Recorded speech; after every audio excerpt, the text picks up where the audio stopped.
ఈనాడు ప్రపంచం మన వైపు చూస్తుంది.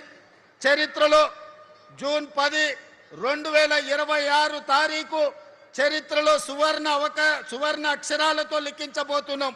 భారత్ ఫ్యూచర్ సిటీలో ఈనాడు green pharma, sports, education, health, అదే విధంగా AI, data centres, GCC centres, global fortune 500 కంపెనీలను వీడికి రప్పించేదానికి ఈరోజు పునాది వేసుకున్నాం.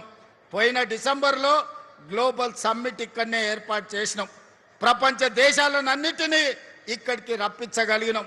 మళ్ళీ డిసెంబర్లో గ్లోబల్ సమ్మిట్ను మా శ్రీధర్ బాబు గారి నేతృత్వంలో అద్భుతంగా నిర్వహించి ఇక్కడికి ప్రపంచ దేశాలను రప్పించడమే కాదు, వాళ్ళ పెట్టుబడులను ఆకర్షించి మన స్కిల్స్ యూనివర్సిటీలో, మన ఏటీసీలలో చదువుకున్న వాళ్ళకు లక్షలాది మందికి ఉద్యోగ ఉపాధి అవకాశాలు కల్పిస్తాం.